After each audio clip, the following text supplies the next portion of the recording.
not eating, she's not going out, she's maybe just turning a little bit and turning, but the babies are all over her.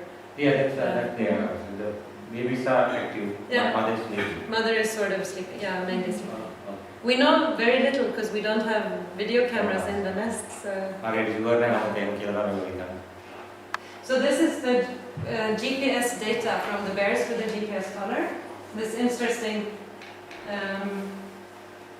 this is the border between Sweden and Norway, and each color is a different male bear. And so you can see the area that the different bears are using, and there's a little bit of overlap. And then you can see this one individual, he sets off into Norway and then he comes back again. Yeah, the distance is more than 50, no? 50 kilometers. The maintain a cake, well, I get one of them here, I'll get them. Or a penny, it's not a cake home, bring the tea on it. The Tava is really not knowing that they are in and it looked like it was 100 kilometers. Even more, 150 from it, from the far end. Yeah. In the purple color. Yeah. 150. From here. So this year on the movement to? No, this is from coming out of hibernation in April to going back in October. Okay. So it's in that time. Yeah. 8, 7 months. Yeah, 7, 8 months.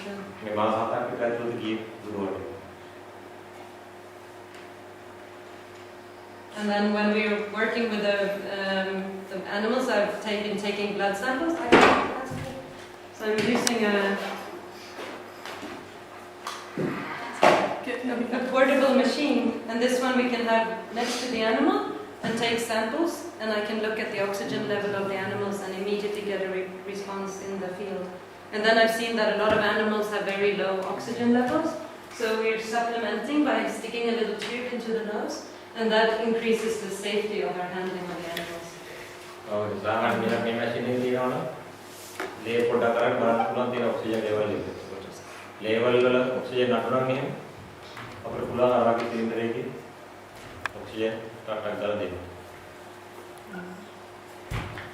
This is just showing when we're moving, even when we're moving the animals, we try to give them oxygen throughout the whole handling time. And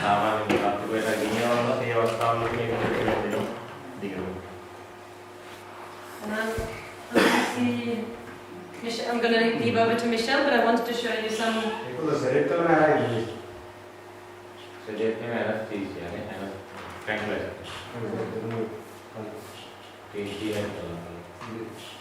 wanted to show you this picture because you probably have many similar. So these are 3 different rhinos with snares. This one is easy to remove, it's just loose around the leg. And then here you have these cases on the elephants too. And this one had been sitting there for a long time, rubbing onto the bone, and there was a new bone formation, so you had to do really hard surgery to remove the snare.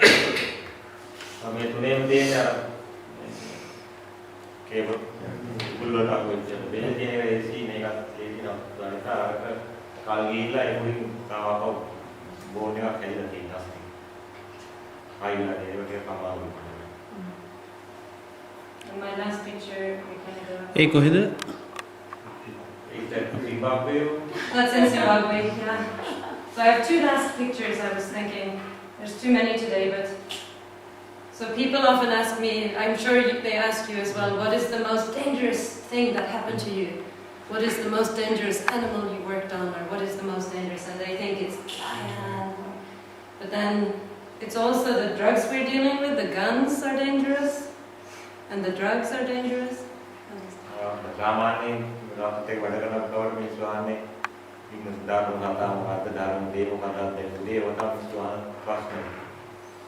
Line does not take game that pouching and the gardening.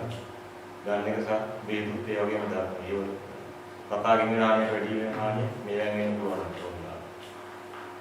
But then helicopter flying is really dangerous because when you dart animals, you have to fly really low and slow.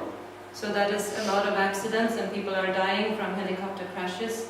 So many biologists and wildlife vets have died from those accidents. But I would say the most dangerous thing is driving the car back and forth. And this is a car I was in Canada, and it was ice on the road and we rolled. So I'm a bit scared of being in cars. I'm more scared of being in the car than in flights. ඊළඟට මේ helicopter යන්නේ ඉතින් මැලක් තියෙනවා පිටත් මැලක් තියෙනවා අනිත් මේ පාරේකට දාලා තියෙනවා හෙලිකොප්ටර් කඩා වැටලා ඕක යනවා ඊට අවතරේ වාහන ඇක්සිඩන්ට් වෙනවා අනිසියට එන්නේ ආගේ ගියාම ඉස්සරහ පොල් වාහනේ කියලා මේ දේවල් වැඩි කියලා ඉතින් සතර වැඩි දාපු මේ අනිත් ඒවා ටික තමයි දාන්නේ. And you see there's actually two cars. It was so slippery that two cars